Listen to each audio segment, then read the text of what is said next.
It was one of those weirdly quiet business trips. The company booked me into a boutique hotel in the outskirts of Philadelphia. Not sketchy, just off. Everything felt too quiet. Even the lobby music was muted, like it didn't want to wake something up. I checked in late around 11:30 p.m., and the guy at the front desk barely looked up as he handed me my keycard. Room 409. I took the elevator to the 4th floor, the kind of floor that smells like stale cleaning supplies and forgotten carpets. I passed a housekeeping cart left unattended in the hallway, though no one was around. When I got to my door, the keycard didn't work on the first try. On the second swipe, the little green light flicked on, and the door opened. Except, it wasn't my room.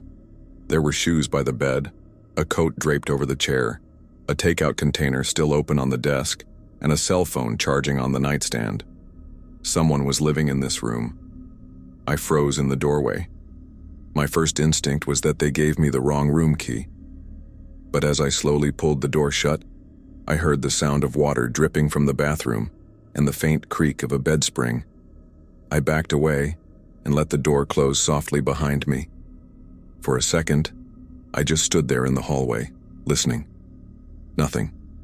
No voice, no movement. Just that soft, rhythmic drip coming from inside. My heart was racing, but I wasn't sure why. Mistakes happen, right? Maybe the system glitched. I headed back down to the front desk. The same guy was still there, tapping on his phone. When I explained what happened, he barely reacted. Just asked for the keycard back, typed something into the computer, then gave me a new one. Room 407, he muttered. Not even an apology. I stared at him for a second, waiting for some explanation, but he didn't look up. Just went back to his phone. The new room was right next door to the first one. I noticed something weird right away. The hallway light above 409 flickered every few seconds, casting shadows that almost looked like movement. In contrast, my room 407 was spotless and empty. No signs of anyone else. No smells, no leftover food, no shoes by the door. Just silence. Still, I couldn't shake the feeling. I pressed my ear against the shared wall between 407 and 409. Nothing. Then, just as I was about to pull away, a thump. Not loud, not aggressive, just deliberate. One single thump, like someone placing something heavy on the floor then or stepping closer. I stayed there, ear against the wall, holding my breath. Then I heard it again. A second thump, closer. Then a dragging sound. Brief, like something being pulled across the carpet. I jerked away and sat down on the edge of my bed, trying to convince myself I was just tired. Maybe the sounds were coming from another room entirely. Maybe the plumbing. Still, I couldn't sleep. Around 2:10 a.m., and I woke up, though I didn't remember falling asleep.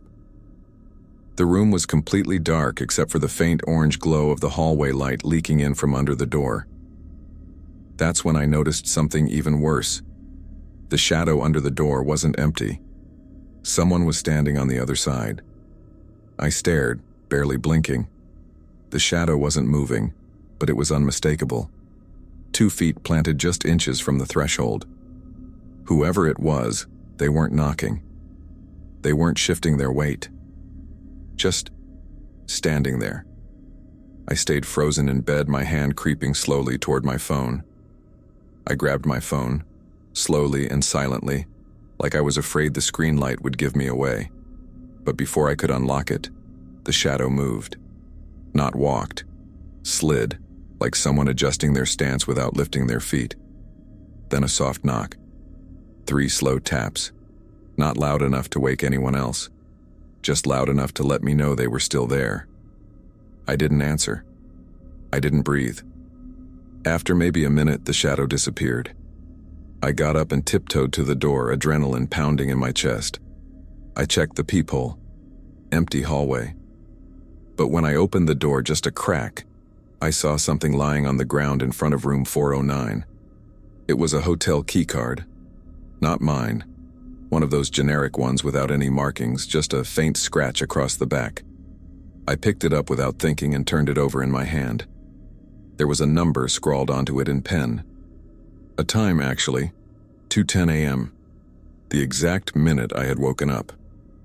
I went back inside and locked every bolt, every latch. I wedged a chair under the handle for good measure. But as I turned off the lights again, I couldn't stop staring at that keycard on the desk. The scratch across the back wasn't random. It looked deliberate, like someone had etched something out. Maybe a room number. The next morning, I went straight to the front desk. A different person was working, an older woman who actually looked like she gave a damn. I asked her about room 409, said I accidentally got sent there the night before. She looked confused and started typing. Then she frowned. "There's no one in 409, she said. "It's been out of service since last month. Water damage or something. Should have been blocked in the system." I just stared at her. "No, I was in that room. I walked in. There were clothes, food, a phone charging."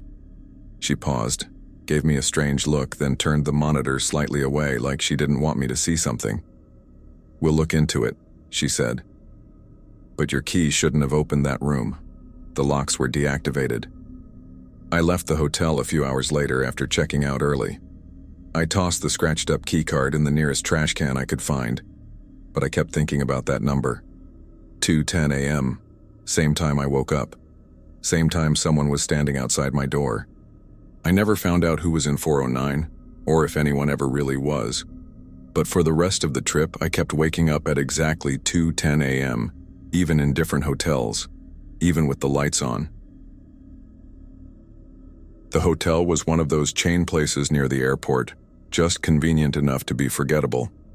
I had a 7 a.m. flight and figured I'd stay close to avoid the stress. It was a basic room, beige walls, synthetic carpet, a desk no one used, and a landline phone I hadn't seen anyone use since 2008. Everything was quiet until around 2:34 a.m. That's when the phone rang. Not a chime, not a soft buzz, an old-school shrill ring that ripped through the silence. I sat up in bed, heart jumping. For a moment I thought it was my cell phone, but no, it was the room phone on the nightstand. I picked it up. Nothing. Just static. No voice, no clicks, not even breathing. I hung up. Weird, but whatever. Probably a wrong number. I rolled over and tried to get back to sleep. At exactly 2:34 a.m. the next night, the phone rang again. This time I hesitated before answering. I watched the red light blink on the receiver like it was daring me to pick up. Eventually I did. Still just static. But it felt heavier now. Like the sound wasn't random. It had rhythm. A faint clicking underneath the fuzz, almost like fingernails tapping on a mic. I said, "Hello?" twice, then slammed it down. A full minute later, it rang again. I didn't touch it. The next morning at the front desk, I asked if anyone had tried calling my room overnight. The receptionist, a younger guy with bags under his eyes, shook his head without even checking. No one would be calling you directly. Internal system only routes through reception. But I picked up there was something there. He just shrugged and said, "Could be a glitch. Those phones are ancient." And that was it. That night I left the phone off the hook. I'd forgotten how satisfying that beep was. Constant, annoying, but predictable. I figured it couldn't ring if it was already off. But at 2:34 a.m., I woke up anyway, and the phone was back on the receiver. I stared at the phone in the dark, still groggy. I knew I'd left it off the hook. I remembered the exact angle it sat at on the nightstand. Now it was upright, red light blinking like nothing had happened. I didn't touch it. I didn't even move. The phone rang. I let it go this time. 1 ring, 2, 8 in total. Then silence. I waited. A minute passed. 2. Then a soft knock at the door. 3 precise taps. I crept over, barefoot on carpet, and looked through the peephole. The hallway was empty. Not even a cleaning cart. Just dim overhead lights and the low hum of air vents. I stood there until my legs started to shake. Eventually I forced myself back to bed, but I didn't sleep. I just lay there, eyes fixed on the phone. I knew I wasn't imagining things. I just didn't know if that was worse or better than the alternative. The next night, I unplugged it completely. But right at 2:34 a.m., it rang again. I shot up in bed, staring at the phone, completely unplugged, cord dangling like a limp tail off the table, but the ringing was real, loud, echoing. Not from my cell, not from the hallway, just the damn landline, buzzing like it was still connected to something. I walked over slowly, half expecting it to stop once I got close. It didn't. I picked it up. For a few seconds, nothing. Then, underneath the static, a voice. Soft, raspy, barely audible. It didn't say a name. Just one sentence, whispered low, like someone afraid to be overheard. "Why aren't you answering the door?" I dropped the phone, legit dropped it and stumbled backward, hard in my throat. I sprinted to the peephole. Again, the hallway was empty, but this time, the room across from mine had its door cracked open, just a few inches, enough to see that no light was on inside. And something about that sliver of black was more terrifying than if someone had been standing right there. I went to the front desk the next morning with zero sleep and no patience left. I asked them point blank, who was in the room across from me? The clerk, same tired guy, checked the log. No one. That room's been out of service for maintenance. I told him about the calls, the open door, the voice. He didn't even try to hide his discomfort. Said he'd let maintenance know and suggested moving me to another floor. I agreed immediately. But here's the thing. I didn't unplug the phone in the new room. I wanted to see what would happen. And the first night, nothing did.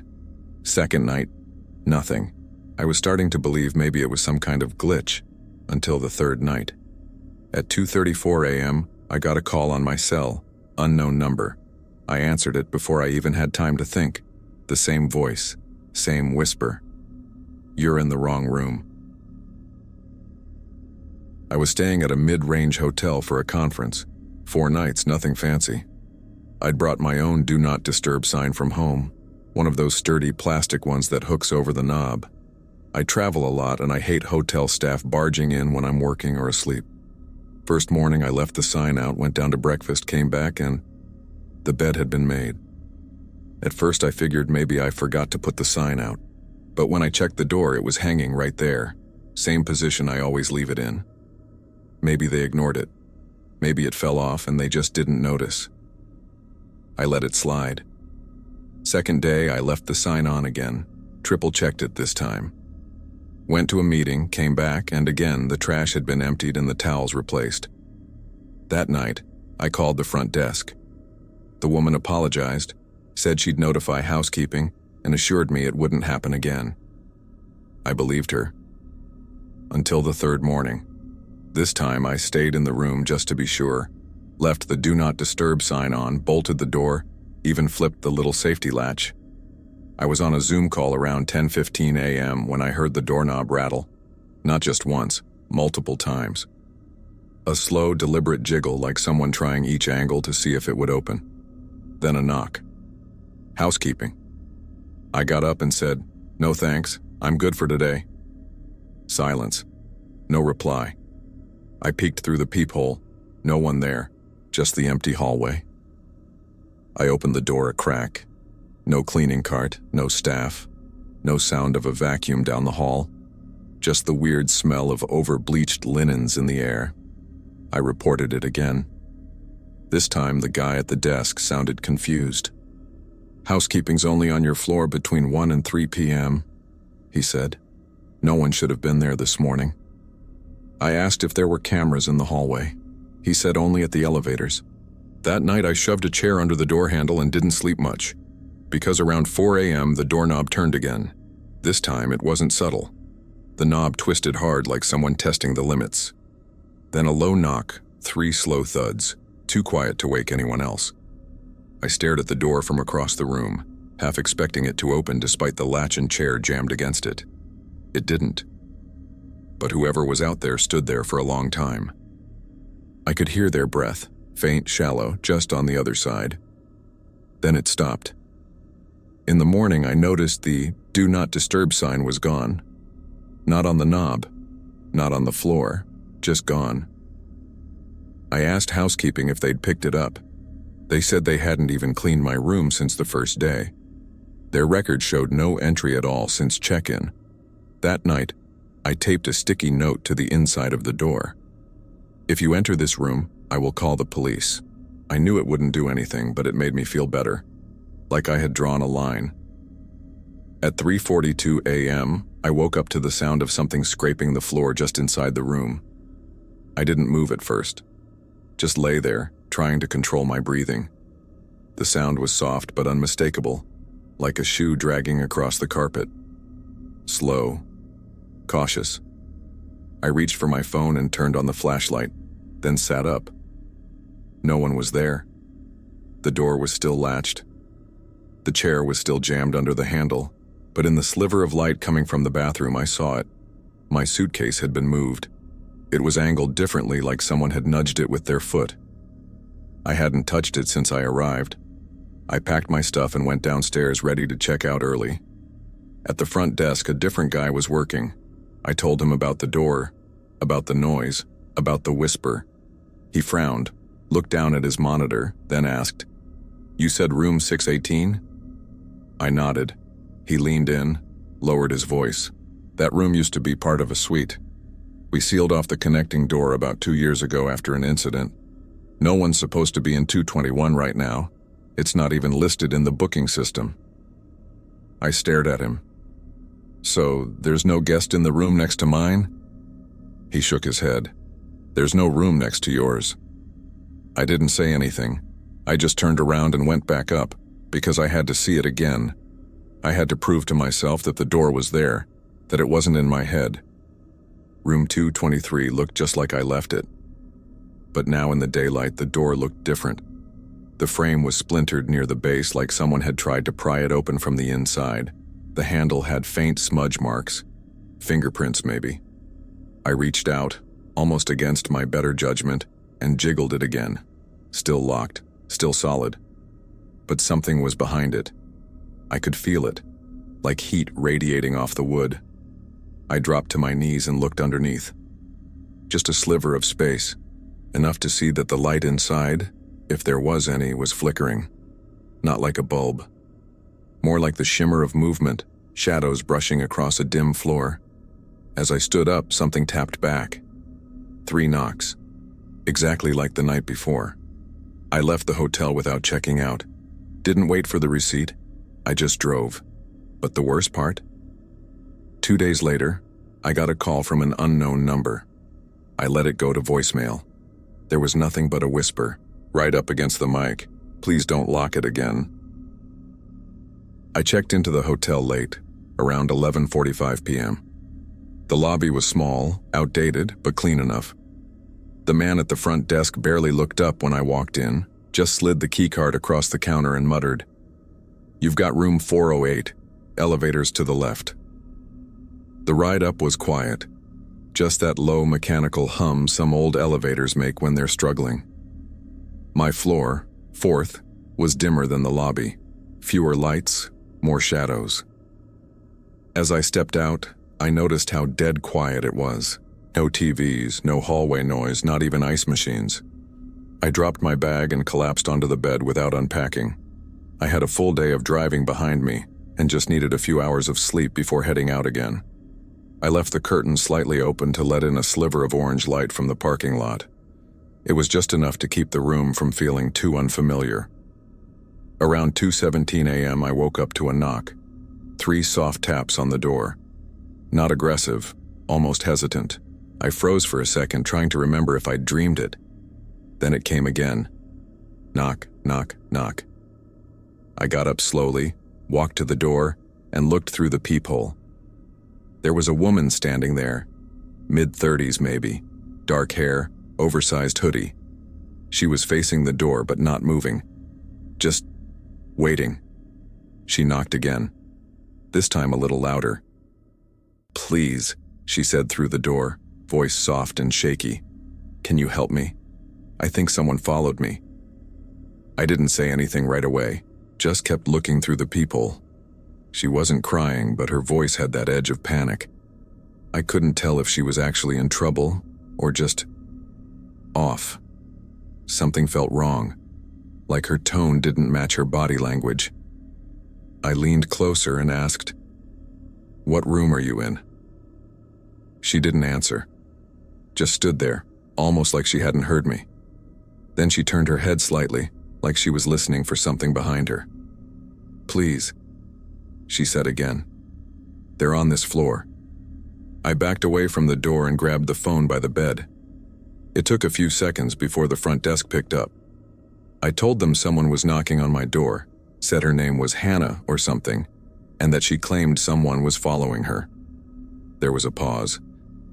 Then the guy at the desk said, "Sir, there shouldn't be anyone else on your floor. You're the only guest up there tonight."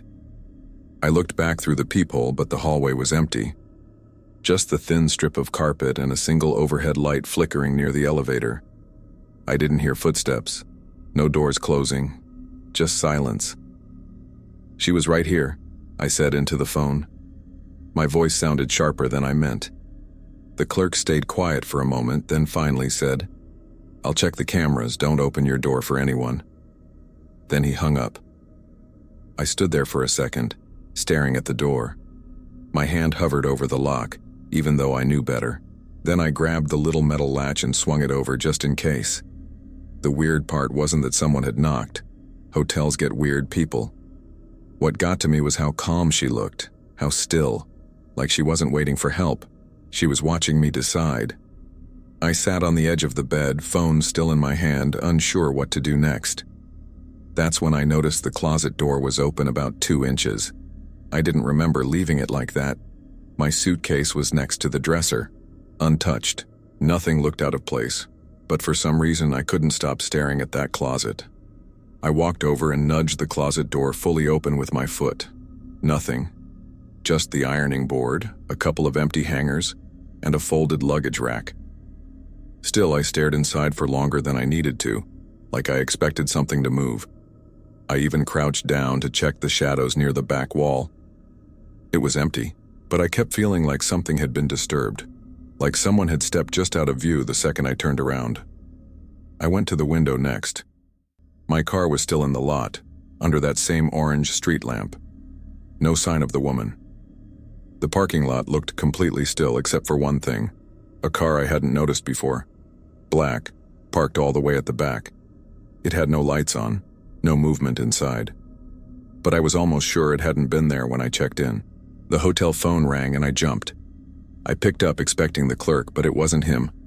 A woman's voice whispering, "He's in the stairwell." Then she hung up.